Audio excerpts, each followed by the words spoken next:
Antes de tudo vos entreguei o que também recebi, que Cristo morreu pelos nossos pecados segundo as Escrituras, e que foi sepultado e ressuscitou ao terceiro dia, segundo as Escrituras.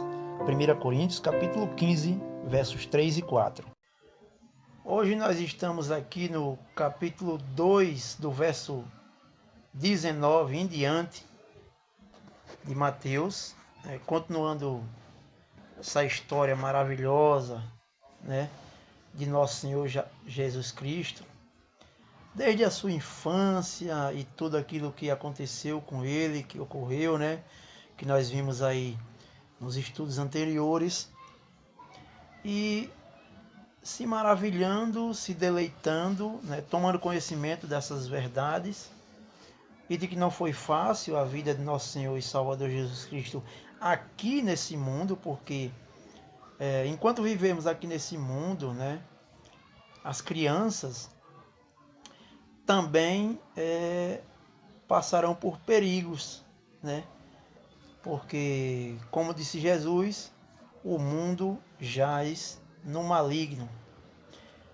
Eu, há uns dias atrás, eu gravei uma mensagem falando sobre a questão de governo, né?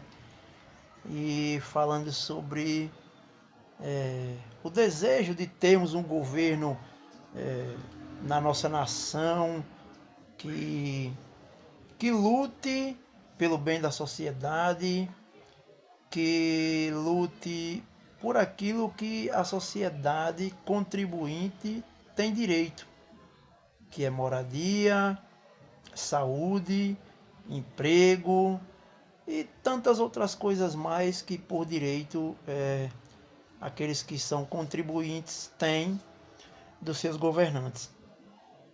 E nós vimos que não existe governante perfeito, né? Todos os governantes irão falhar e irá agradar ou desagradar um ou outro, seja lá quem for, né? Muitas vezes até aquele que nós apoiamos e pensamos que ele irá bem do começo ao fim, pelo menos essa é a expectativa que muitas vezes criamos, mas uma expectativa que assim meio não absoluta, né? Porque nós entendemos que o ser humano ele erra, desde o início ele erra. E por eles errarem, todos sofrem e sofre as consequências e paga o pato, né? Como muitas vezes costumamos dizer. Nessa história de Jesus, como nós vimos que ele em toda a sua infância passou por perigos, por dificuldades, ele sendo quem ele é e por ser quem ele é, por ter sido anunciado quem ele veio para ser, o rei, além de Salvador, além de Senhor, né? E depois mais na frente nós iremos ver que ele é tido como noivo, né, para a igreja. E isso se dá quando o Senhor escolhe o apóstolo Paulo para trazer essas revelações a respeito de nosso Senhor Jesus Cristo. Espero que, pela graça de Deus, nós cresçamos no conhecimento e na graça de nosso Senhor e Salvador Jesus Cristo, entendendo assim que, como ele mesmo disse, no mundo tereis aflições.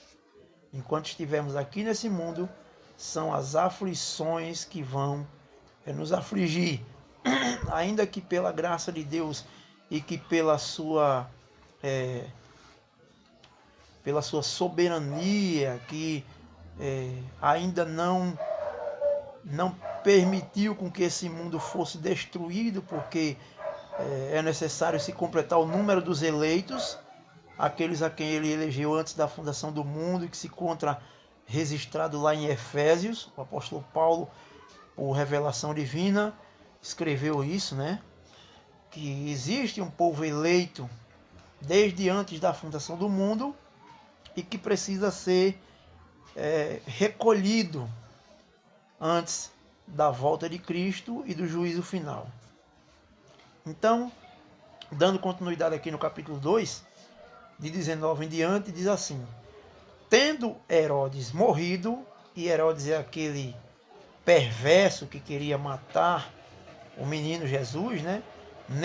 Nesta época, menino, né? Não queremos dizer que hoje podemos chamar Jesus de menino, porque ele não é mais menino, né? Não podemos nos dirigir a ele como o menino Jesus, como muitas vezes as pessoas se dirigem e se referem no Natal. Ele não é mais menino, ele já é adulto, morreu com 33 anos, ressuscitou e está à direita do Pai, de onde há de vir para julgar vivos e mortos no dia do juízo. Então, tendo Herodes morrido, eis que um anjo do Senhor apareceu em sonho a José no Egito e disse-lhe: dispõe-te, toma o menino e sua mãe e vai para a terra de Israel, porque já morreram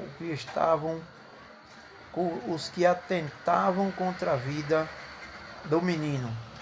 Então, o Senhor enviou um anjo para dar essa notícia, né, de que Herodes havia morrido e que eles deviam retornar para Israel, para a sua terra, né? Como diz aí, já morreram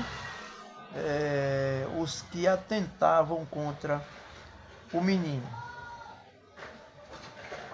Verso 21, dispôs-se ele, tomou o menino e sua mãe e regressou para a terra de Israel.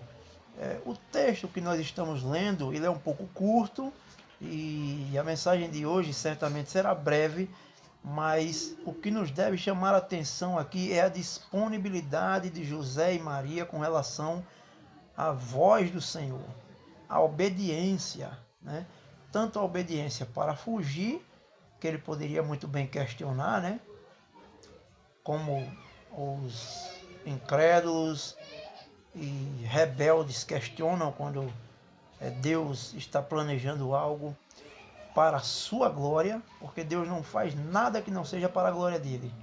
E é isso que muitas vezes incomoda o homem, que o homem quer saber, o homem quer tirar as dúvidas, quer criticar e quer tomar posições contrárias, como se Deus fosse menos sábio do que o homem, né?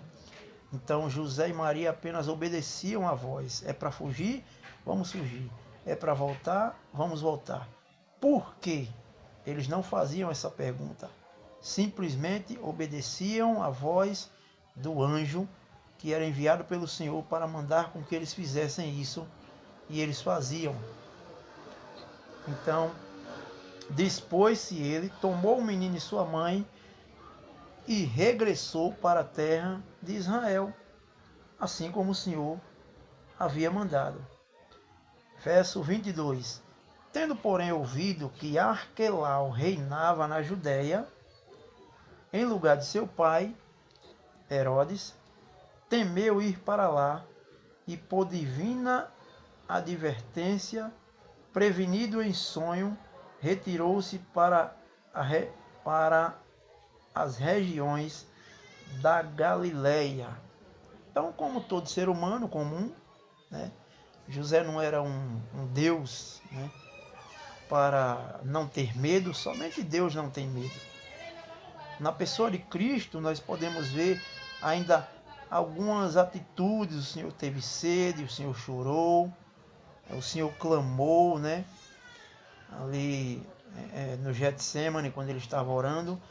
Mas na pessoa de Deus glorificado, o Deus Todo-Poderoso, não há medo. Mas o ser humano, seja ele quem for, ele está sujeito ao medo, pois o medo é uma reação positiva a algum perigo, né? É uma reação positiva a algum perigo. Ninguém tem medo da felicidade, por exemplo, né? A pessoa tem medo de algo que pode prejudicar. E assim José aqui teve medo quando soube que Arquelau, o filho de Herodes, era quem estava reinando naquela cidade de Israel. Então, tendo medo, ele o quê? Ele foi advertido, né? Por divina advertência em sonho, ele foi advertido e retirou-se para as regiões da Galileia. E é aqui onde nós vamos ver que mais uma vez isso acontece para se cumprir a profecia. Nós vemos isso no verso 23 aqui, terminando, diz assim: E foi habitar numa cidade chamada Nazaré, para que se cumprisse o que fora dito por intermédio dos profetas. Ele será chamado Nazareno. Então, para aqueles que não sabiam por que Jesus era chamado de Nazareno, simplesmente por isso.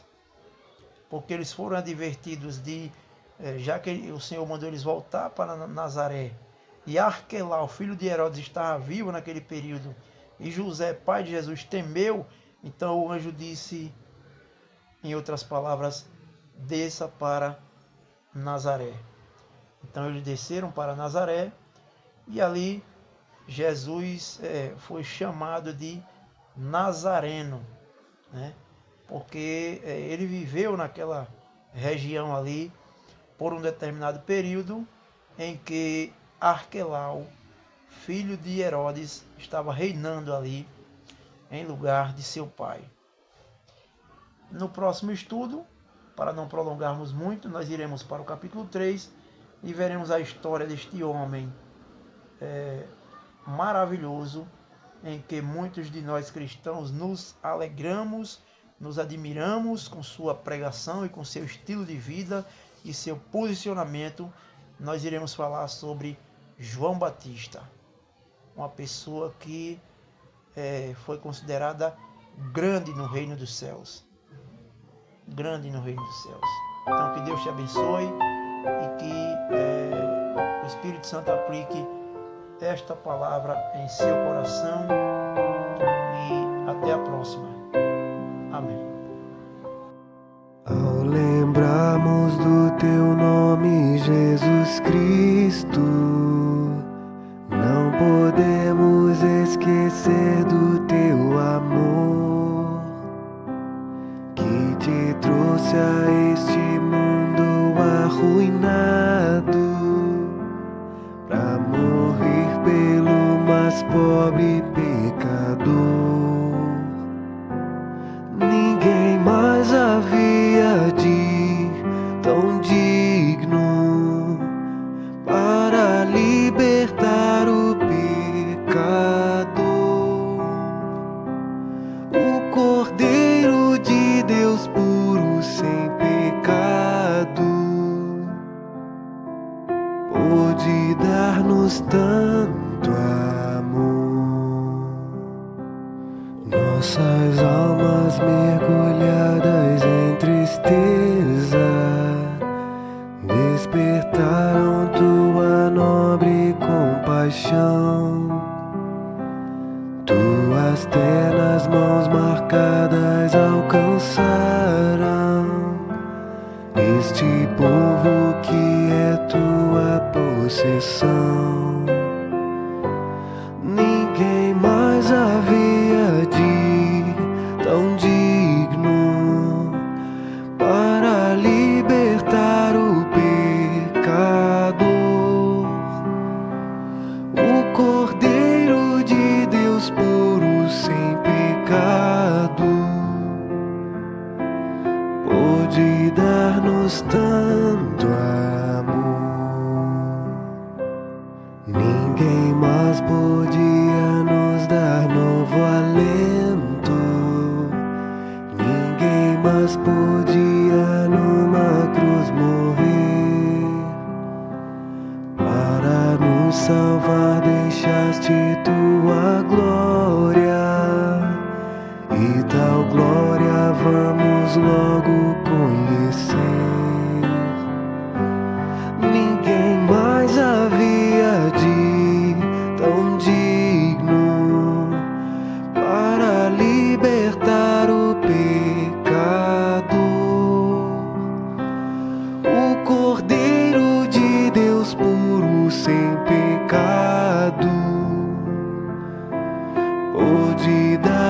estão